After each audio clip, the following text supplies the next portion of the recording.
Mosi ini merupakan mosi value judgment sehingga harus memenangkan debat adalah yang bisa membuktikan dunia mana yang akan lebih baik dan memberikan banyak manfaat untuk sekolah, penegakan hukum, korban, dan pelaku. Dua argumentasi dari Oji. Satu, bantahan mengenai justifikasi tim pemerintah mengenai tanggung jawab sekolah akan terintegrasi dengan argumentasi saya. Mari bantah argumentasi yang kedua tentang praktikalitas. Mereka mengatakan aparat penegak hukum itu sibuk dengan kasus lain.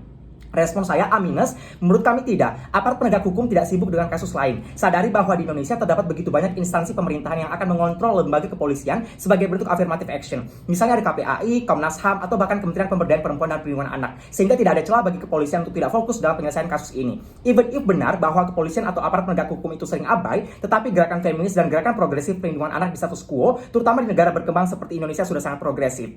Lihat bagaimana dulu ada kasus pembulian terhadap Audrey yang mendorong banyak pihak untuk menyelesaikan kasus tersebut. Donasi terjadi di mana-mana, bahkan kepolisian juga terikat untuk menyelesaikan kasus tersebut. Sekalipun kasus ini ternyata tidak terbukti terjadi pembulian, tetapi setidaknya ada pembuktian bahwa insentif non-government actor untuk berkontribusi mengikat lembaga kepolisian itu masih eksis. Bandingkan di sisi pemerintah, worst case waktu yang lama dalam menyelidik, meskipun membutuhkan waktu yang lama, kepolisian bukan berarti mereka tidak bekerja. Sadari waktu itu merupakan pacuan instansi hukum untuk menentukan apakah itu tindak pidana atau bukan. Di sisi pemerintah juga sekolah akan sangat gambling pada akhirnya ketika menghadapi waktu yang sama juga pada akhirnya, bukan?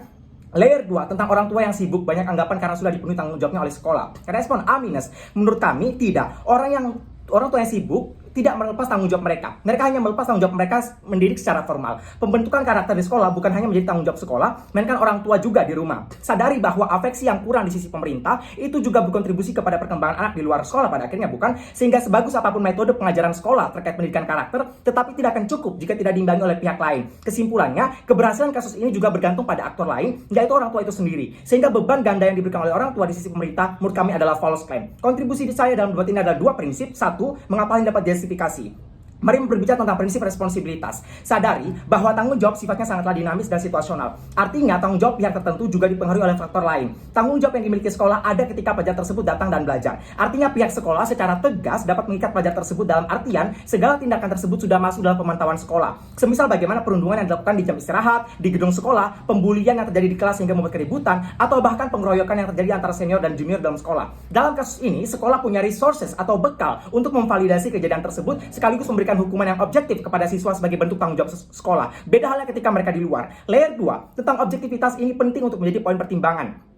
Sadari bahwa ketika pelajar sudah berada di luar sekolah dan mereka melakukan perundungan baik kepada pelajar yang sama dengan mereka ataupun berbeda, ada berbagai keterbatasan bagi sekolah untuk memvalidasi kejahatan tersebut. Misalnya bukti kejahatan yang kompleks. Pihak kepolisian itu melaksanakan proses penyidikan dan pengumpulan barang bukti. Ini memerlukan kompetensi yang tidak mudah. Orang-orang yang berada di kepolisian adalah orang-orang yang terlatih untuk itu. Dan bandingkan dengan sekolah yang secara hakikat bukan bertindak sebagai adjudikator, melainkan evaluator. Itu mengapa kita mengenal adanya sistem BK. Sekolah, terutama tenaga pengajar secara teknis, obligasinya bukan untuk penghukum atau pihak yang memberikan hukuman. Mereka ada di sekolah untuk memberikan pembelajaran. Manifestasi dari pembelajaran tersebut diserahkan kepada individu yang bersangkutan, sehingga secara harfiah harm di luar sekolah yang terjadi pada setiap pelajar bukan lagi mutlak menjadi tanggung jawab sekolah yang bersangkutan. Kedua, aparatur negara memang fokus untuk menyelidiki segala kasus hukum tertentu secara kapabilitas mereka lebih baik dan ada tahapan pencarian bukti yang komprehensif agar dapat dipakai oleh hakim untuk menjatuhkan putusan secara adil-adilnya. Ini yang tidak akan ada di sisi pemerintah pada akhirnya, bukan? Prinsip kedua tentang agen sosialisasi berupa lingkungan pertemanan dalam ilmu sosiologi. Layer 1, sadari bahwa lingkungan kamu itu mempengaruhi kamu dalam bertindak.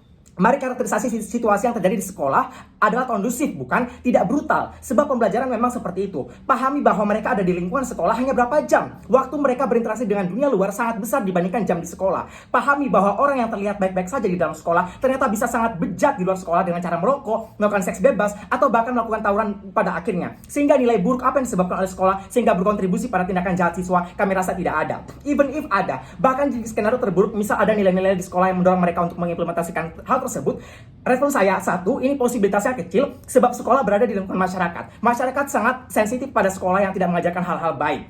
Kalaupun terjadi nilai-nilai buruk, internal pihak sekolah juga memiliki backup mechanism kepada tenaga pendidik yang tidak mengajarkan pembelajaran sesuai kode etik keguruan, misalnya seperti menangguhkan guru tersebut, mengeluarkan guru tersebut, atau bahkan memidanakan tenaga pengajar tersebut. Setidaknya di sisi kami masih ada insentif untuk bagi sekolah menjaga nama baik mereka. Mari masuk dalam argumentasi tentang implikasi. Saya akan berbicara tentang penerimaan masyarakat dan intervensi hukum. Penerimaan masyarakat di sisi pemerintah akan likely untuk membenci dan tidak mempercayai sekolah. Masyarakat tidak paham bahwa untuk menjatuhkan hukum adalah hal yang sulit dan proporsionalitas. Hukuman harus diberikan oleh mereka yang memang memiliki kompetensi hukum untuk mengadili tersebut. Di skenario terbaik pemerintah, mungkin sekolah melakukan penghukuman secara sebanding. Tetapi ini terlalu ideal, sebab sekolah tidak memiliki perangkat hukum yang memang disediakan untuk memberikan hukuman, bukan? Sekalipun ada bimbingan konseling, BK secara teknis juga bukan untuk menghukum individu, tetapi untuk mengevaluasi mereka. Skenario terburuk OJI adalah sekolah salah mengambil tindakan. Apa saja yang mungkin terjadi? Dua skenario. Satu, sekolah dapat menghukum, tetapi hukumannya tidak proporsional, di mana orang tua pelaku dapat menegosiasikan hukuman ini kepada pihak sekolah, sehingga hukuman yang diberikan juga tidak seideal itu. Dua, sekolah dapat menghukum, tetapi hukumannya berlebihan. Ini sangat membahayakan bagi pelajar tersebut juga. Bisa terjadi over adjudikasi di sisi pemerintah yang memblok kesempatan pelaku untuk mengakses hak berkembang mereka. Sehingga asumsi OJI yang mengatakan bahwa adanya narasi ataupun cap-cap buruk yang terjadi oleh masyarakat, menurut kami juga akan terjadi di sisi mereka karena adanya over adjudikasi yang dilakukan oleh pihak sekolah karena keterbatasan resource tadi pada akhirnya. Layer kedua tentang hukuman di sisi pemerintah sangat mudah diintervensi. Menurut kami, ini akan terjadi di sisi mereka. Ketika sekolah itu lebih mudah untuk dinegosiasikan oleh keluarga pelaku, maka tidak akan ada rasa takut yang datang dari pelaku dari keluarga kaya raya misalnya. Mengapa? Di sisi mereka, brutalitas orang berpower akan lebih besar di sisi mereka, bukan? Sehingga narasi sekolah tidak akan bisa menciptakan rasa takut di sisi mereka akan semakin besar. Netralisir, rasa takut untuk melakukan perlindungan lebih besar di sisi mereka. Ketika misal instansi hukum yang melakukan penghukuman ini, media sangat masif untuk memberitakan hal-hal ini, sehingga kasus di mana masalah hukum tersebut diabaikan akan lebih kecil terjadi di sisi kami.